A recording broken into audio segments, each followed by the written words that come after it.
You're not our family. Go home now. On our way to a camping trip with my husband Joseph and his parents, we stopped at a rest area off the highway. As I stepped out of the RV, Joseph abruptly hurled those hurtful words at me. What? I exclaimed, bewildered. This wasn't the Joseph I knew, the caring husband. The shock on my face seemed to amuse him and his parents as they exchanged smirks, and Joseph started to drive the RV away. This couldn't be real. They wouldn't leave me stranded in the middle of nowhere. Frantically, I dialed my phone, only to be met with a stunning rebuke from my mother-in-law. Did you honestly believe you were coming with us? How audacious of you. Don't bother calling again. I was looking forward to this trip. But we're on a one-way highway. You can't just turn back. And besides, you're not family. You're just my daughter-in-law. Know your place. We're going to enjoy ourselves without you. The call ended abruptly, leaving me staring at my phone in disbelief as the RV disappeared into the distance. The words "you're not family" pierced me to the core, aching with intensity. It was all so cruel. They had me prepare everything, only to leave me behind. Overwhelmed with bitterness and heartache, I had no option but to call a taxi and return home, feeling utterly helpless. Allison, a 31-year-old woman, had been married to her husband Joseph for 2 years. Despite her initial hesitation to live with his parents, Joseph bought a house for them, a short distance away from his parents' place. While it was a relief not to live under the same roof, Allison still faced challenges. Joseph's parents, the free-spirited, often imposed tasks on her, like sudden shopping trips or cleaning their kitchen. Despite feeling harassed at times, Joseph always apologized for his parents' behavior, urging her to endure. His parents were particular about appearances, treating Allison well in front of others. She felt pressured not to speak ill of them, fearing she'd be seen as the villain. Despite her efforts to understand them better, being left behind by Joseph during a planned camping trip was a shock she struggled to recover from. The idea of camping arose during a visit to his parents, where Allison stumbled upon a lantern in the storage room. Curious, she asked about it, sparking a conversation about camping. Excited by Allison's mention of her father's camping enthusiasm and RV ownership, Joseph suggested they go on a family camping trip. With newfound excitement, he urged Allison to rent an RV for their upcoming adventure. My father cherishes his RV and takes care of it whenever he has free time. I'm not sure if he would lend it to us. Now it's your job to convince him. You better beg him to lend it to us, got it? Joseph urged when I hesitated at the sudden request. It's our first time camping and we don't know what we need, so it would be safer to borrow your dad's RV. Besides, I want to please my parents with a fun camping trip. Please, Allison. His plea left me little choice but to agree. I rushed to my father's place and explained the situation. To my surprise, he readily agreed. Really? Is it okay? I asked in disbelief. Of course. I thought you would refuse because you always polish and take care of it in your spare time. If it's for you, Allison, I'm happy to lend it, and I'm touched by your desire to please Joseph's parents. So take this whole set of camping gear so you can enjoy your first camping trip. If you're a beginner, this would be good, my father said, selecting easy-to-use equipment for beginners while explaining various things. I was thrilled to see how much my father cared for me, and it warmed my heart deeply. Perhaps this camping trip could serve as a bridge to bring me closer to my in-laws. All right, I'll work hard to prepare, I assured my father gratefully. I went ahead and reserved a campground equipped with power facilities, along with a nearby hot spring for added relaxation. When I shared the news with my husband and in-laws, they were overjoyed. We're so lucky to have you, Allison. I'm so excited. I can't wait. I'm glad you're happy, Joseph exclaimed, his enthusiasm infectious. On the day of our trip, I climbed into the RV driven by Joseph, brimming with excitement. As we hit the highway, heading towards the campground, my anticipation soared. But soon enough, my mother-in-law's demanding nature resurfaced. Joseph, I'm thirsty. Can we stop at the interchange on our way? She requested. Mom, I brought some drinks. You can pick one from here, Joseph replied, trying to accommodate her needs. None of them really appeal to me. As my daughter-in-law, you should know my tastes, my mother-in-law remarked, her tone dripping with disappointment. I'm sorry, I stammered, feeling the weight of her words. Stepping out of the car at the interchange to buy her the requested Dieter pepper, I was blindsided by my husband's sudden coldness. Allison, you're not a part of our family, so go home now, he uttered, his tone devoid of warmth or understanding. Excuse me? What suddenly got into you? I gasped, unable to comprehend his words. This wasn't the Joseph I knew. He wasn't the one who typically showed me kindness and consideration. My shock only seemed to amuse them as they laughed at my expense, and the RV began to move again, leaving me stranded. They left me here in the middle of nowhere. Is this some kind of joke? Panic set in as I dialed a number, hoping for some semblance of understanding, only to receive a response from my mother-in-law that shook me to my core. You thought you could really come with us? What a brazen woman you are. Not a part of our family. Be aware of that. Bye. We'll enjoy a good family time without you. My mother-in-law's words echoed in my mind as the call abruptly ended. I stood there, stunned and speechless. How could they treat you like this? They had me prepare everything, only to exclude me at the last moment. What was Joseph thinking? Bitterness and sorrow washed over me, but I couldn't dwell on these feelings. Summoning all my strength, I called a taxi and returned home, feeling utterly betrayed.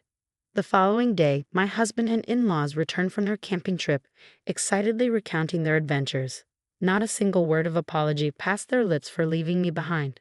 As I pressed them for answers, their response left me dumbfounded. We did it to discipline you as my wife. That's right, Allison.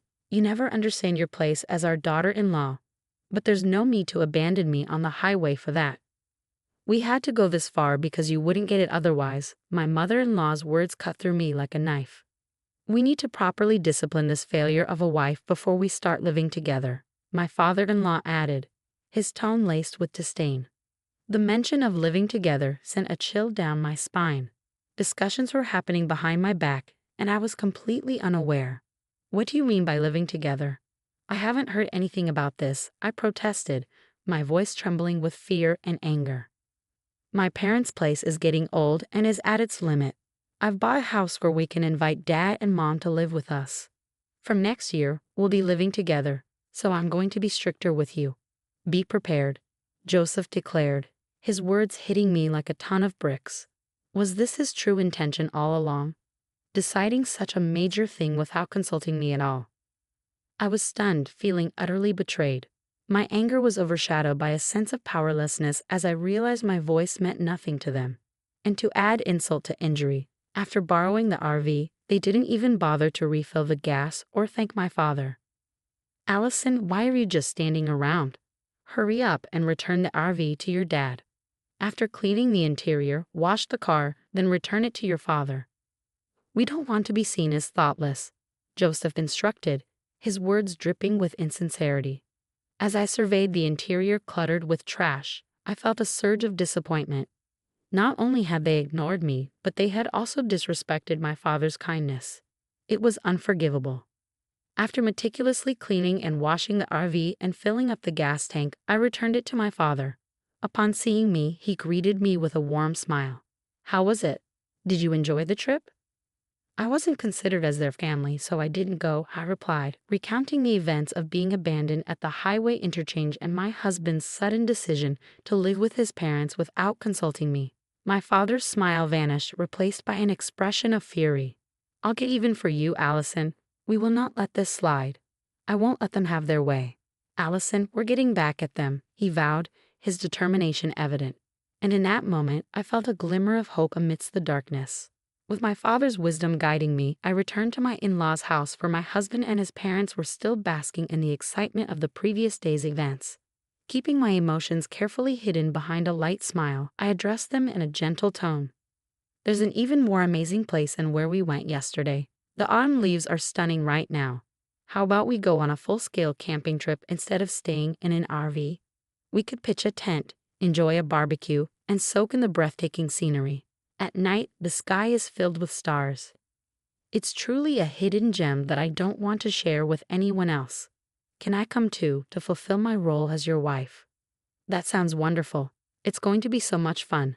Since it's in a secluded area, I'll drive, my husband eagerly agreed. As my wife and our daughter-in-law, of course, you should join us.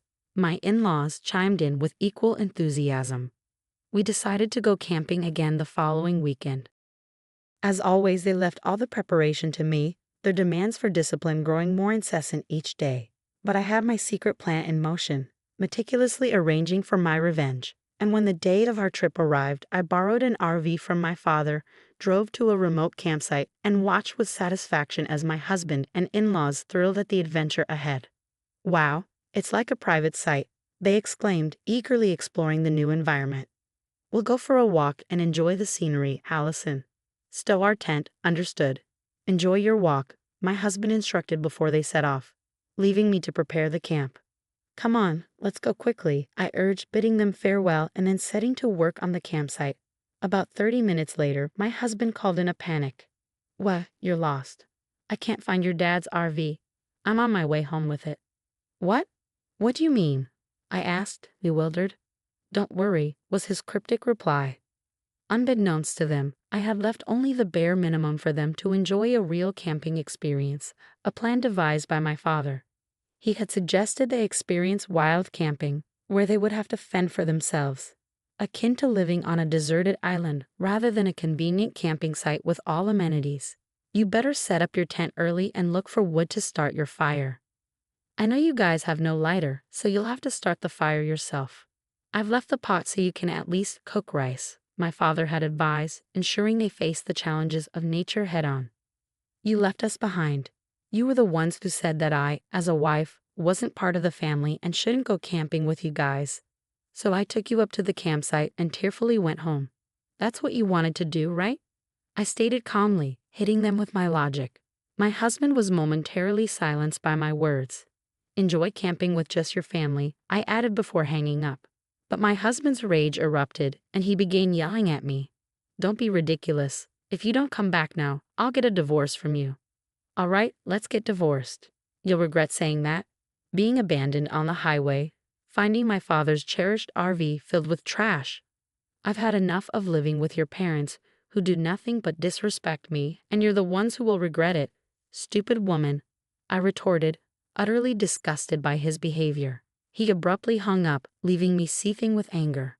Although I was nearby, I lost all will to go pick them up. After a while, I received another call from my husband.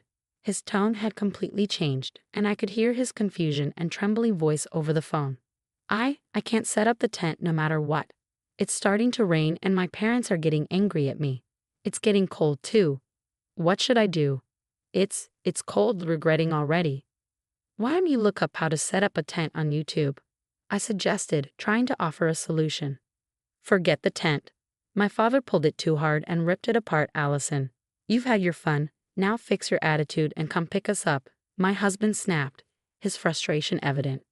"I'm not coming. If you walk for about an hour, you'll reach a broad road.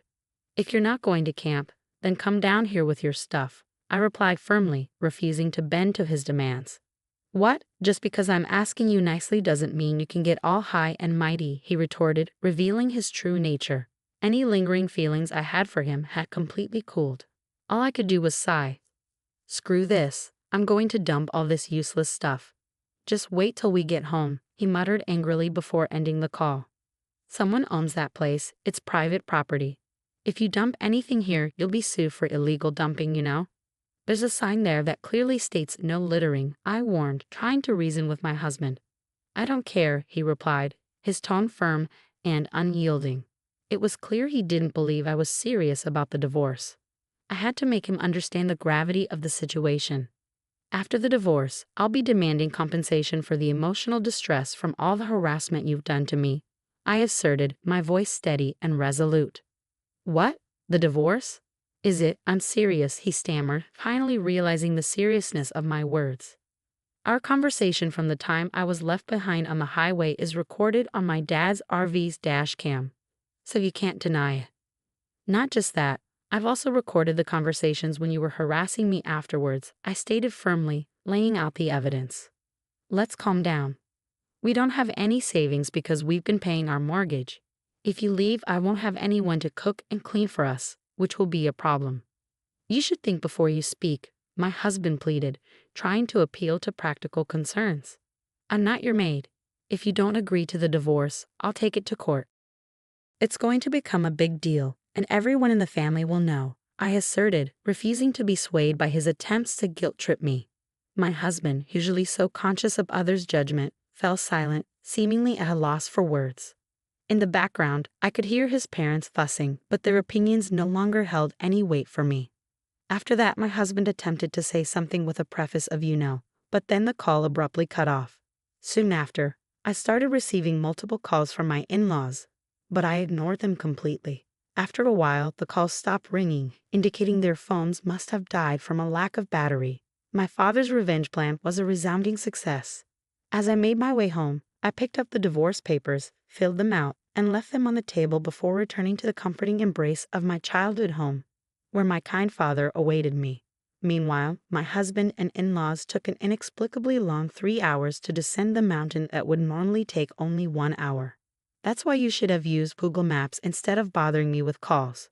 How foolish, I remarked to my husband, who arrived at my parents' house in a desperate attempt to salvage our relationship. His anger was palpable. "Allison, get out here now. I'll teach you a lesson.